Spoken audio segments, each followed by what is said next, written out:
மற்றொரு அண்மை செய்தி. டாஸ்மாக் முறைகேடு விவகாரம் தொடர்பாக தயாரிப்பாளர் ஆகாஷ் பாஸ்கரன் தொழிலதிபர் விக்ரம் ரவீந்திரனுக்கு எதிரான ஆவணங்களை தாக்கல் செய்ய ஆணை பிறப்பிக்கப்பட்டிருக்கிறது. அண்மை செய்தியாக நாம் பார்த்து கொண்டிருக்கிறோம்.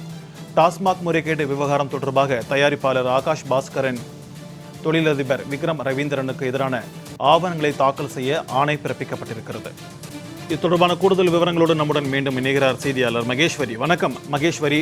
டாஸ்மாக் ஊழல் தொடர்பான ஆகாஷ் பாஸ்கரனுக்கு எதிரான ஆவணங்களை தர ஆணை பிறப்பிக்கப்பட்டிருக்கிறது. இது குறித்தான கூடுதல் விவரங்கள்.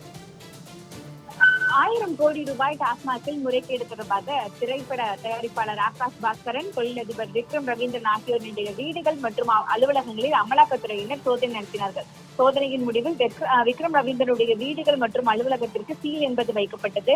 இந்த நிலையில் அமலாக்கத்துறையினுடைய நடவடிக்கைக்கு எதிராக ஆகாஷ் பாஸ்கரன் மற்றும் விக்ரம் ரவீந்திரன் ஆகியோர் சென்னை உயர்நீதிமன்றத்தில் மனுக்களை தாக்கல் செய்கிறார்கள்.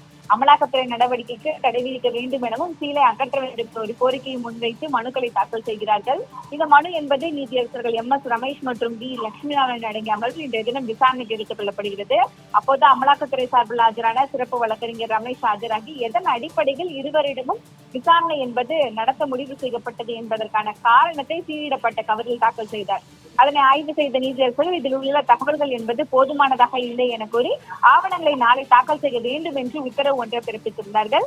மேலும் வீட்டை சீல் வைக்க அமலாக்கத்துறைக்கு அதிகாரம் இல்லாத போது எப்படி சீல் வைக்கப்பட்டது என்று அமலாக்கத்துறைக்கு கேள்வி ஒன்றை எழுப்பினார்கள். அதற்கு அமலாக்கத்துறை சார்பில் ஆஜரான வழக்கறிஞர் வீடு சீல் வைக்கப்படவில்லை என்றும் தங்களை தொடர்பு கொள்ளாமல் கதவை திறக்க வேண்டாம் என்று நோட்டீஸ் மட்டுமே ஒட்டப்பட்டதாக தெரிவிக்கப்பட்டது.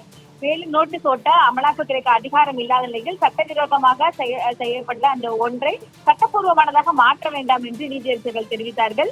இதையடுத்து டாஸ்மாக் முறைகேடு விவகாரத்தில் சினிமா தயாரிப்பாளர் ஆகாஷ் பாஸ்கரன், தொழிலதிபர் விக்ரம் ரவீந்திரனுக்கு தொடர்பான அந்த தொடர்பு இருப்பதற்கான ஆவணங்களை நாளை தாக்கல் செய்ய வேண்டும் என்று உத்தரவிட்டார்கள் நீதியரசர்கள். மேலும் வழக்கு விசாரணை என்பது நாளைய தினத்திற்கு தற்போது தள்ளி வைக்கப்பட்டுள்ளது. தகவல்களுக்கு நன்றி மகேஸ்வரி.